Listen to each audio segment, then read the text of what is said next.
Hello ndugu mtazamaji, karibu tena kwenye kituo chetu, mahali ambapo tunakuletea taarifa moto kuhusiana na mambo ya sarafu mtandao, teknolojia, blockchain, fedha za kidijitali na mwelekeo wa dunia ya leo. Leo tuna habari ya kushangaza inayotikisa sekta ya benki na fedha duniani. Ni mtoto wa Donald Trump, Eric Trump. Sasa kitu gani ambacho kinaenda kutokea na ni kauli gani ambayo ameizungumza leo huyu mtoto wa rais wa Marekani Donald Trump? Ni kwamba tunaita ni bombshell. Eric Trump, mtoto wa rais wa Marekani kwa sasa Donald Trump, ametangaza kauli kali ambayo huenda ikabadilisha mtazamo wa benki na taasisi za kifedha kote duniani. Kwa mara ya kwanza hadharani, Eric Trump amesema wazi kwamba, na ninamnukuu, benki ambazo hazitakumbatia sarafu za mtandaoni zitafutika kabisa ndani ya kipindi cha miaka 10 ijayo. Kauli hii ya Eric Trump imekuja wakati ambapo dunia inashuhudia mageuzi makubwa katika teknolojia ya kifedha, na kupitia teknolojia ya blockchain na sarafu za mtandaoni kama Bitcoin, Ethereum na sarafu zingine zinazozidi kupata umaarufu kila siku. Lakini kabla hatujazama ndani zaidi katika kauli hii nzito, hebu tujiulize, kwa nini Eric Trump aseme hivi sasa? Na ni nini maana halisi ya maneno haya kwa benki, mifumo ya kifedha ya dunia kwa ujumla?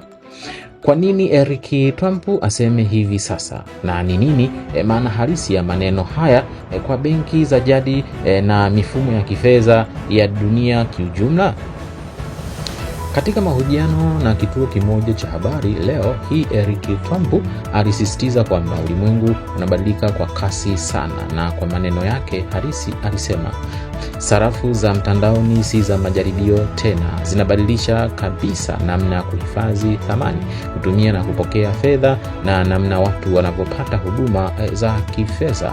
Benki ambazo zitashindwa kutambua mageuzi haya hazitakuwepo miaka 10 ijayo, kwa maana kwamba zitakufa kabisa ndani ya miaka 10 ijayo, hasa mabenki ambayo hayahitaji kukumbatia teknolojia ya sarafu mtandao. Haya si maneno mepesi, ni kauli kali inayowataka players wote wa zamani wa mifumo ya kifedha, hasa benki, kujipanga upya, na sio kwa maneno tu bali kwa vitendo. Kumbuka kuna kauli nyingi ambazo mara nyingi wanasema kwamba sijui wanafanya utafiti, bado kufanya utafiti. Hizi ni kauli ambazo ni za kujitetea, na ukumbuke kwamba haya ni maneno yangu, sasa naongezea na mimi kwamba kumbuka kwamba hii ni teknolojia ambayo inahitaji ikumbatiwe, lakini kwa bahati mbaya hii teknolojia ni kama imenyang'anya kucontrol kwa watu wamezoea kuhost mamlaka. Sasa hii teknolojia ya fedha sasa hivi imekuwa ngumu sana kwamba kikundi fulani kiendelee kucontrol pesa za watu. Hii ndo kitu ambacho huenda haya mabenki yana sita kuanza kuimplement mambo ya sarafu mtandao.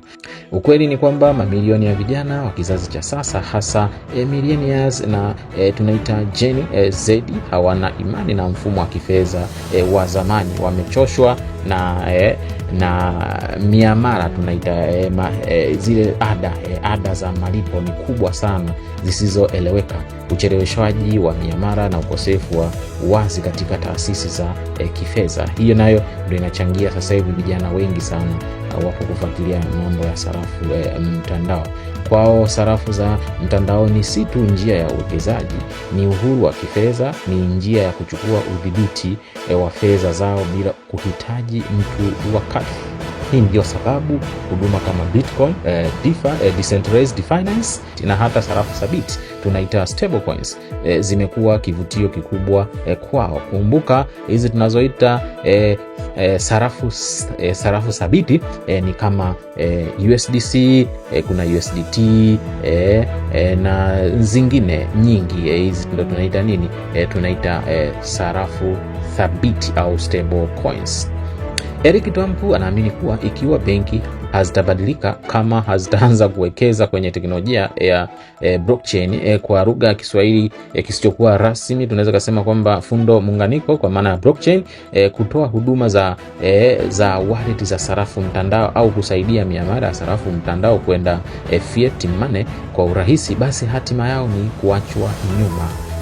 Aliongea huyu mtoto wa Donald Trump, rais wa Marekani, anaitwa Eric.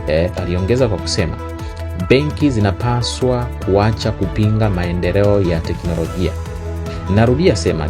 Narudia kusema benki zinapaswa kuacha kupinga maendeleo ya teknolojia, badala yake zinapaswa kujiandaa kwa mustakabali mpya wa kifedha. Ikiwa haziwezi kufanya hivyo, basi zitapotea tu kama teknolojia zilizopitwa na wakati. Amesisitiza, japo ukweli ndo huwa mara nyingi watu huwa unatuuma, lakini hapa anaongea uhalisia. Kwa hiyo tukubaliane na ukweli ambao anaongea kuliko kusita kwanza kukumbatia mfumo wa fedha tunaita sarafu mtandao. Na kama tunavyoona duniani, taasisi nyingi zimeanza kuchukua hatua. Kampuni kama PayPal, Square, Mastercard na Visa tayari zimeanza kuruhusu miamala ya sarafu mtandao. Hata baadhi ya benki kubwa kama JP Morgan zimefungua milango kwa huduma za sarafu mtandao kwa wateja wao wakubwa. Ni ishara kwamba dunia imeanza kuelewa kuwa sarafu mtandao sio babo au udanganyifu kama tunavyosema. Maana watu wengi walikuwa wanasema ni udanganyifu, lakini kwa uhalisia hii sio babo tena kama watu wengi walivyokuwa wanadhani hapo awali, bali ni mhimili mpya wa mfumo wa fedha wa kidunia. Ni muhimu kufahamu kuwa Eric Trump si mtu wa kawaida. Kama mtoto wa rais wa sasa wa Marekani, anawakilisha sauti yenye ushawishi mkubwa. Kauli yake inaweza kuchukuliwa kama ujumbe wa kisera au kama mwelekeo mpya wa fikra za familia ya Trump juu ya teknolojia ya kifedha. Kwa muda mrefu ulikuwa na sintofahamu juu ya msimamo wa Trump kuhusu sarafu za mtandaoni, lakini kwa kauli hii ya Eric ni kama vile pazia limeondolewa na sasa tunajua kabisa kwamba familia ya Trump imeanza kuona nafasi kubwa kiuchumi katika teknolojia ya sarafu mtandao. Lakini je, benki zitabadilika kwa wakati? Hili ndilo swali kubwa. Baadhi yao tayari zimeanza kujifunza, lakini nyingine bado zinaona sarafu mtandao kama tishio badala ya fursa. Wale watakaokumbatia mabadiliko wataendelea kuwepo, lakini wale watakaokataa kama Eric Trump anavyosema, huenda wakawa tu kumbukumbu ya historia. Kwa hivyo ndugu mtazamaji, ni wakati wa kujiuliza, je, uko tayari kwa mapinduzi ya kifedha yanayoendelea duniani?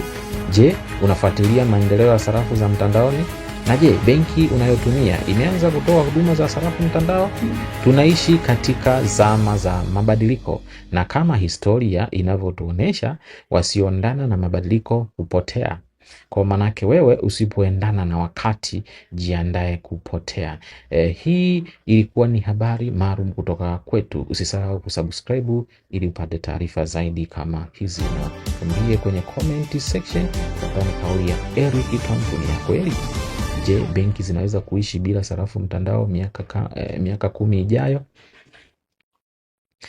Kumbuka ni kwamba hii ilikuwa ni hali tu ya kupeana taarifa, ndugu mtazamaji, wala usije ukaweka kama ndo ushauri wa kibiashara, na wewe unatakiwa ufanye utafiti wako binafsi kulingana na hii kauli ya mtoto wa huyu mtoto wa rais wa Marekani Donald Trump. Je, kwa sababu tu ni mtoto wa rais tuamini anachozungumza au anaropoka tu? Sio lazima tuamini ya kwamba kwa sababu ni mtoto wa rais basi tuamini anachoongea. Kwa hiyo na sisi natakiwa tujipe nafasi ya kufanya utafiti wetu binafsi kulingana na kauli yake ambayo ameitamka, hata kama ni mtoto wa rais wa Marekani. Hicho ndo kitu ambacho tunatakiwa tukizingatie zaidi. Asante kwa kutazama, mpaka wakati mwingine. Endelea kufuatilia na kuwa sehemu ya mapinduzi ya sarafu mtandao. Asante, bye.